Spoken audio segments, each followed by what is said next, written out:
चलिए जानते हैं आज की देश और दुनिया की सिलेक्टेड काम की और 50 बड़ी खबरों को सिर्फ 10 मिनट में। पर अभी तक आपने इस वीडियो को लाइक नहीं किया है तो लाइक कर दीजिए, चैनल को भी सब्सक्राइब कीजिए। छात्राओं को अपनी पसंद की ड्रेस पहनने का अधिकार, सुप्रीम कोर्ट ने हिजाब पर रोक हटाई, तिलक बिंदी पर उठाए सवाल। बता दें कि सुप्रीम कोर्ट में आज क्लास में हिजाब या बुर्का पहनने की याचिका पर सुनवाई हुई। इस दौरान शीर्ष अदालत की न्यायमूर्ति संजीव खन्ना और न्यायमूर्ति संजय कुमार की पीठ ने कॉलेज द्वारा हिजाब पर लगाए प्रतिबंध को चुनौती देते हुए सवाल किया कि यह प्रतिबंध तिलक और बिंदी जैसे अन्य धार्मिक चिन्हों पर क्यों नहीं लगाया गया। सुप्रीम कोर्ट ने कॉलेज प्रशासन से कहा कि छात्राओं को अपनी पोशाक चुनने की स्वतंत्रता होनी चाहिए और कॉलेज उन पर प्रतिबंध नहीं लगा सकता। बांग्लादेश में फिर विरोध की लहर, अब प्रदर्शनकारियों ने सुप्रीम कोर्ट को घेरा, इस्तीफा देने को मजबूर हुए चीफ जस्टिस। बांग्लादेश में शनिवार को एक बार फिर से विरोध प्रदर्शन शुरू हो गए। प्रदर्शनकारियों ने ढाका में सुप्रीम कोर्ट को घेर लिया और चीफ जस्टिस सहित सभी जजों को 1 घंटे के भीतर इस्तीफा देने को कहा। वहीं बांग्लादेश के प्रदर्शन को बढ़ता देख बांग्लादेश के चीफ जस्टिस ओबैदुल हसन ने न्यायपालिका के प्रमुख के पद से इस्तीफा देने का फैसला किया। वह शाम को राष्ट्रपति मोहम्मद शहाबुद्दीन से परामर्श करने के बाद अपना इस्तीफा सौंपेंगे। प्रदर्शनकारियों ने चेतावनी दी थी कि अगर जज और चीफ जस्टिस ओबैदुल हसन इस्तीफा नहीं देते हैं तो वे उनके आवासों पर धावा बोल देंगे। हाल ही में बांग्लादेश में हुए जबरदस्त विरोध प्रदर्शनों के बाद शेख हसीना को प्रधानमंत्री पद से इस्तीफा देने के लिए मजबूर होना पड़ा था। बांग्लादेश में गजब का खेला, शेख हसीना ने नहीं दिया इस्तीफा, जाएंगी वापस। बता दें कि बांग्लादेश में सियासी उठापटक थमने का नाम नहीं ले रही। शेख हसीना के बेटे और सलाहकार साजिब वाजेद जॉय ने यह दावा करके सनसनी मचा दी है कि उनकी मां ने पीएम पद से इस्तीफा दिया ही नहीं, उन्हें प्रदर्शनकारियों ने इस्तीफा देने का मौका ही नहीं दिया था। उधर शनिवार को भी बड़ी उठापटक हुई और मुख्य न्यायाधीश ओबैदुल सहन सहित 7 न्यायाधीशों का प्रदर्शनकारियों ने जबरन इस्तीफा ले लिया। उन्हें भनक लगी थी कि तख्ता पलट और मोहम्मद यूनिस के नेतृत्व में गठित अंतरिम सरकार के अस्तित्व को सुप्रीम कोर्ट में चुनौती दी जाने वाली है। तीसरे वर्ल्ड वार की आहट सुनते ही चीन ने चली बड़ी चाल, विदेश मंत्री ने किया बड़ा खुलासा। बता दें कि चीन के विदेश मंत्रालय के एक बयान के अनुसार चीन के विदेश मंत्री वांग यी ने रविवार को ईरान के कार्यवाहक विदेश मंत्री को फोन पर बताया कि चीन ईरान की संप्रभुता, सुरक्षा और राष्ट्रीय गरिमा की रक्षा करने में उसका समर्थन करता है। फोन कॉल में वांग ने 31 जुलाई को तेहरान में हमास प्रमुख इस्माइल हानिये की हत्या की बीजिंग की निंदा को दोहराया, जिसमें कहा गया कि इस हमले ने ईरान की संप्रभुता का उल्लंघन किया और क्षेत्रीय स्थिरता को खतरा पहुंचाया है। वहीं चीन के विदेश मंत्रालय ने कहा कि वांग ने ईरान के कार्यवाहक विदेश मंत्री अली बाघेरी कानी से कहा कि हानिया की हत्या ने गाजा युद्ध विराम वार्ता प्रक्रिया को सीधे तौर पर कमजोर किया है और क्षेत्रीय शांति स्थिरता को कमजोर किया है। टूट गया पुतिन का गुरु, रूस में 30 किलोमीटर अंदर घुसी यूक्रेनी सेना, कब्जाए कई इलाके। बता दें बीते 2.5 साल से ज्यादा समय से चल रहे रूस और यूक्रेन युद्ध में यूक्रेनी सेना ने रूसी राष्ट्रपति व्लादिमीर पुतिन को बड़ा झटका दिया है। यूक्रेन की सेना रूस के अंदर घुसकर अभियान चला रही है, जिसको मॉस्को भौचक्का रह गया है। दरअसल यूक्रेन की सेना रूसी क्षेत्र में 30 किलोमीटर अंदर तक घुस गई है। रूस के अंदर इमारतों पर यूक्रेनी सैनिक ने अपने देश का झंडा भी लगा दिया। शीर्ष रूसी सैन्य अधिकारियों के लिए यह सबसे मुश्किल घड़ी है और वे इससे निपटने की जी जान से कोशिश कर रहे हैं। पुतिन के लिए यह कितनी बड़ी शर्मिंदगी है, इसे ऐसे समझा जा सकता है कि द्वितीय विश्व युद्ध के बाद से पहली बार किसी दूसरे देश की सेना रूसी जमीन में घुसी है। इस्लाम नहीं कबूला तो जड़ से मिटा देंगे, बांग्लादेशी हिंदुओं को मिला 24 घंटे का अल्टीमेटम। पड़ोसी देश बांग्लादेश में शेख हसीना सरकार के तख्ता पलट के बाद हिंसक घटनाओं का दौर जारी है। इस दौरान हिंसक भीड़ बांग्लादेश के अल्पसंख्यकों यानी हिंदुओं को भी निशाना बना रही है।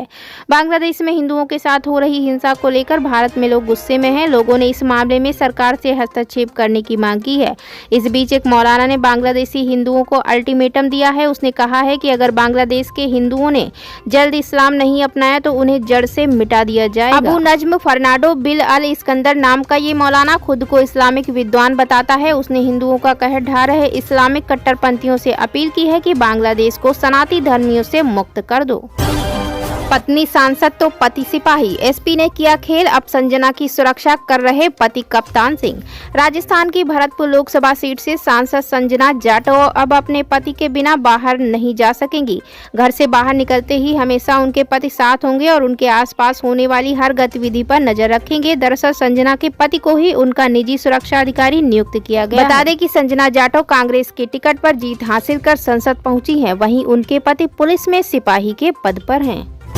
बांग्लादेश भाग रहे रोहिंग्या पर म्यांमार में ड्रोन अटैक, करीब 200 लोगों की मौत। बता दें कि बांग्लादेश में इन दिनों हिंसक विरोध प्रदर्शन के कारण खूब उथल-पुथल मची है। हालांकि इसके बावजूद म्यांमार से कई रोहिंग्या मुसलमान सीमा पार कर बांग्लादेश भागने की कोशिश में जुटे हैं।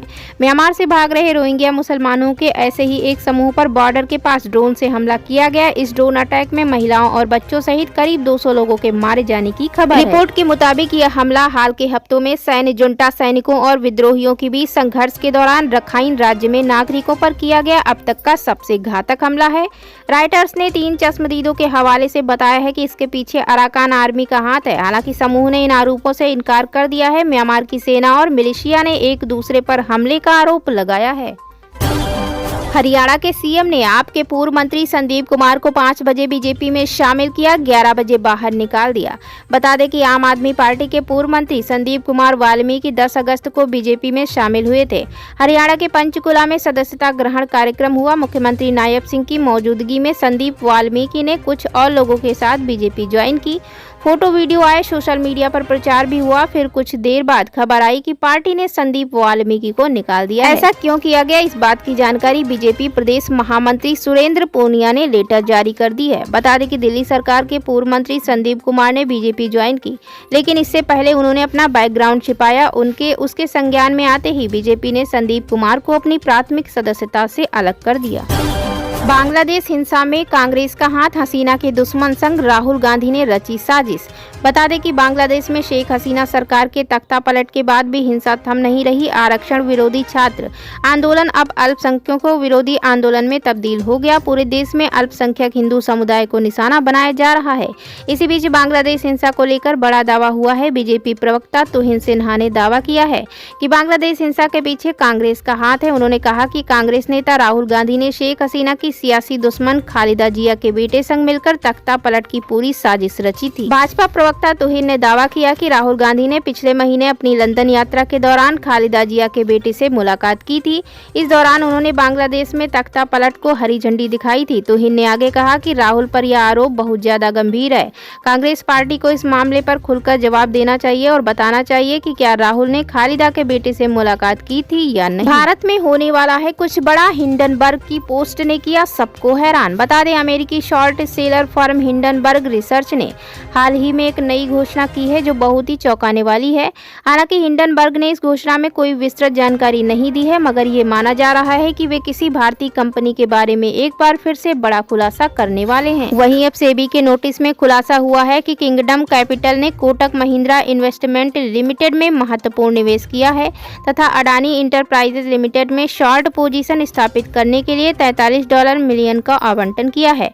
रिपोर्ट सामने आने से पहले किंगडम कैपिटल ने इन पोजीशन को सफलतापूर्वक बंद कर दिया, जिससे $22.25 अरब मिलियन डॉलर का लाभ हुआ। हिंडनबर्ग ने सेबी के नोटिस को बकवास करार देते हुए कहा कि यह नोटिस भारत में सबसे शक्तिशाली व्यक्तियों द्वारा भ्रष्टाचार तथा धोखाधड़ी को उजागर करने वालों को चुप कराने और डराने का एक प्रयास। बता दें कि जनवरी 2023 में हिंडनबर्ग रिसर्च ने गौतम अडानी के अडानी समूह पर गंभीर आरोप लगाते हुए एक रिपोर्ट जारी की थी। इस रिपोर्ट ने बाजार में खलबली मचा दी थी तथा अडानी ग्रुप के शेयरों में भारी गिरावट भी आई थी। हिंडनबर्ग की रिपोर्ट के बाद भारत के पूंजी बाजार नियामक सेबी ने उन्हें भारतीय नियमों के उल्लंघन का नोटिस जारी किया था। इस घटनाक्रम ने एक अहम मोड़ लिया क्योंकि हिंडनबर्ग ने अपनी रिपोर्ट में कोटक बैंक का नाम भी लिया था, जिससे कोटक बैंक के शेयर मूल्य में बड़ी गिरावट आई थी। एक और प्लेन क्रैश, 40 मिनट तक हवा में रहने के बाद विमान दुर्घटनाग्रस्त। बता दें कि निजी विमानन अकादमी का एक प्रशिक्षक विमान रविवार यानी 11 अगस्त को मध्य प्रदेश के गुना में एक हवाई पट्टी पर दुर्घटनाग्रस्त हो गया,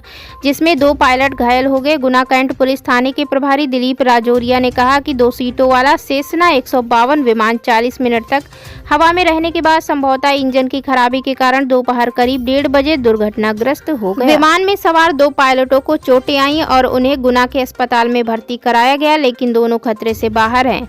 अधिकारी ने बताया कि विमान कुछ दिन पहले परीक्षण और रखरखाव के लिए जिले खतरे में आया था। कैप्टन वीसी ठाकुर और एक अन्य पायलट घायल हो गए हैं।